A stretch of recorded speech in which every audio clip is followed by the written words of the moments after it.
You are a leader of your people by choice, by election, by favoritism, whichever way you want to put it.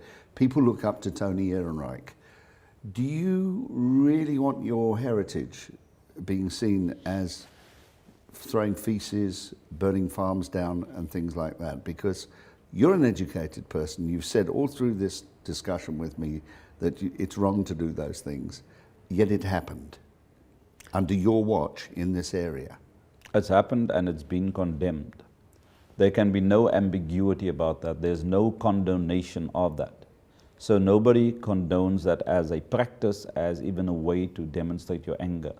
But what we've got to do as people who are responsible for constituencies is to say that that's a manifestation of a problem. So we condemn those. We can even imprison the people who do it. Never do you say outright, Tony, and this is the only point that I'm going to pick with you on here and stick steadfastly to.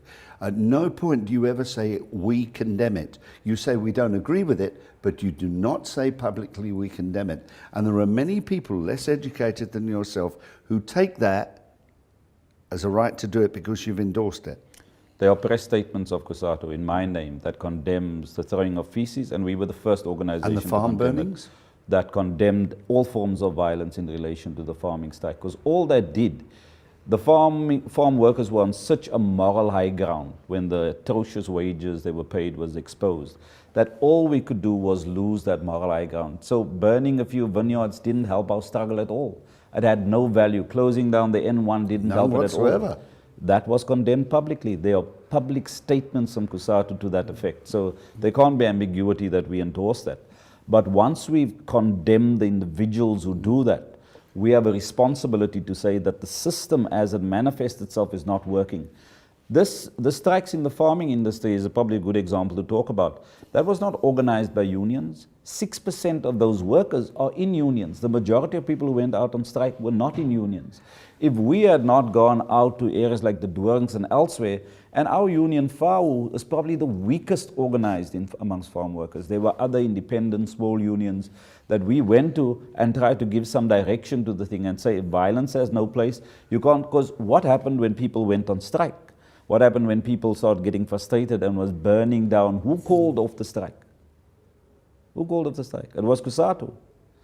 Now that must raise the fundamental question. Well, it was ring-fenced, wasn't it? Well, then it broke out again. Well, how can we? Did you ring-fence it? Are you saying you were responsible for ring-fencing an interesting question that must be looked at. The question is, how can we, who haven't called the strike, call off the strike? Because at some level, people are looking for leadership. If you come and you tell people that you just can't protest, go back to work. You can't say that. Nobody will take your leadership or your advice. You've got to understand that you've got to associate with people's demands, which I think the society more and more did, and that is that nobody can live on 16 rand a day. Absolutely. The government and even agriculture started agreeing we've got to raise the wages. So we initiated a process where we raised the wages. We as Cosatu could bring a structure and our experience of labor relations into a struggle that wasn't ours, that wasn't led or organized by us. Time out on this one. Why, as an educated man again, do you not be progressive rather than retrogressive? You knew and must have known those farmers were getting badly paid. Nobody's arguing about it because many people who never realized it were horrified. Why didn't you progressively act before that happened and negotiate rather than let that happen, then retrogressively act? I think Cosatu must bear some responsibility for that. We, on the Employment Conditions Commission, we were part of setting those minimum wages of 69 rand. It's completely unacceptable. So we must take some responsibility. But it happened in the context, I think, where farmers were threatening that if there were any higher salaries, they're going to close down the farms, they're going to lose export opportunities, everything was going to happen. When workers rebelled against the farmers, against the government, and against Cosatu, they could force the farmers to nearly double their wages. Well, not double, but they raised it by more than 50%. And there wasn't. If anything, in the last quarter, there was an increase in the number of jobs on farms. So there wasn't these job losses that were always threatened. But what this shows is that the workers are not going to listen to the leaders of business, government, and labor. When things get so bad, they're going to take their own steps. And that was the clearest sign of the market failure in South Africa, where we are social partners who are meant to negotiate these things that keep the industrial relations balance in place, where we weren't doing that. And part of it may have been that we've become too comfortable and too ensconced in the system ourselves, and that could be the problem. So I accept that as a criticism. But I do think that in the circumstances that's happened, and we see it more and more, we see it on the farms, we see it in the platinum mines, we see it spreading across all of the other mines, we better respond to it differently. The old way is not going to work. Not because the leaders say that, but people through their own action are saying that. We as the leaders had better wake up, because at least we can come together and try and find and craft solutions that restores the balance. But the balance has to be more equitable. You can't go back to the balance that led to that conflict. Are you still in negotiations with the farmers? The discussions continue. The Deputy President's been convening some meetings. It's not going well at all. I predict there's going to be further strikes in November this year when the harvesting season comes, but I think we have some time between now and then to try and find solutions. But it's got to be solutions that's fair and solutions that just... To both parties. To both parties. And part of what that will mean is that there's got to be decent wages, there's got to be an end to the atrocious conditions of inhabitants of people on farms. There's got to be a split on the land issue. People, farmers and farm workers must own the land collectively. There's got to be a different way to deal with that. Because if the unions think they can come in and do a cozy deal that doesn't deal with the fundamental issues of workers, what happened in Marikani, where the workers distanced themselves from Cosatu, is going to happen in more and more sectors. And there's going to be chaos as a consequence of that.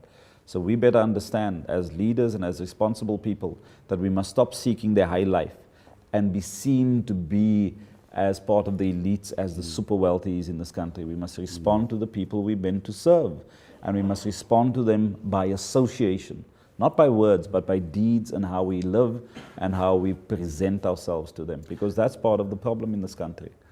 We're virtually on the same page with some differences, but we don't meet and talk to each other. You see, I think as individuals, people can relate to each other.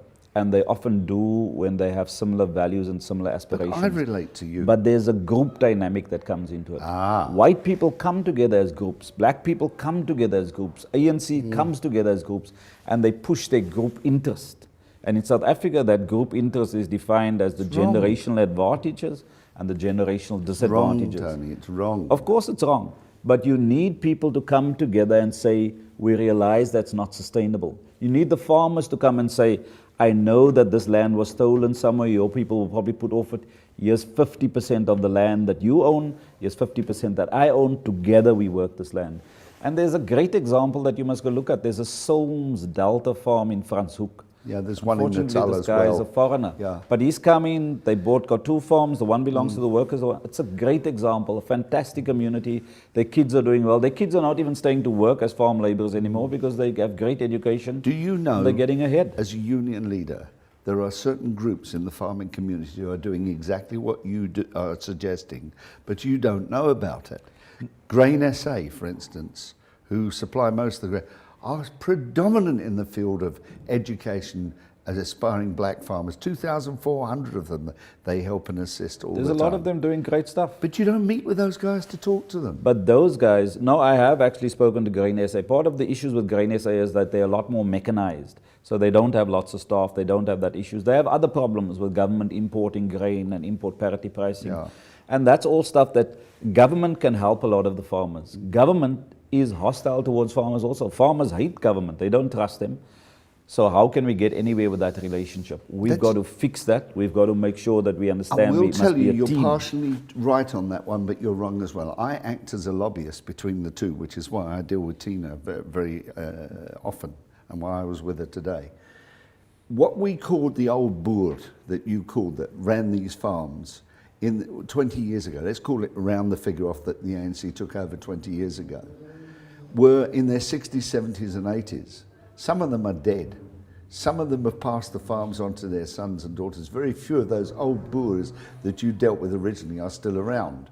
There is a whole new breed of farmers who don't want to be called boers anymore. They go out of their way not to be called that, who are willing and eager and want to talk to you. But do you know what? They're farmers. They don't know how to change things. They need to talk to people like you to talk nicely instead of demanding and holding an arm up against them. During the strikes, There are the bad ones, Tony, that we agree with. you see, the issue, I But do you agree agree with with you me? entirely, that there are some who wants to talk. There are many. During the strikes, we had discussions with different groups of farmers to try and bring the thing to a close because it was getting out of hand. Some of them were open to talk and we could make some progress. The one guy was the chair, he's a young guy, chair of the farm, some farmers grouping. He says when he went back to report to them on his discussion with me, so they said, Jesus Pieter Tief wat met ding gaan praat, ding gaan gaat jou vrek maak. Now this is their mentality. I don't know if you know the analogy, but it's part of our history now. Yeah. But part of the problem on the farms have been, those farmers have employed armed security guards who shot people. People have died on the No, farms. there are, Tony, So we there's know been lots we of can bad all tell instances. those stories of the bad ones. But the let's bottom talk about line, the good Tony, ones. is where when we sat down and negotiated, Henk van der Merwe is their CEO of Agri South Africa. He's supposed to speak on behalf of them all, him and Johan Muller. Johan Muller has a complete inability. He's a peanut farmer. How they end up making him a president is beyond me. He has no strategic role in the industry, he has no sense of what to do. But they scuttle the negotiations. But the farmer must take responsibility for that. You can't elect leadership that can't guide you through troubling times.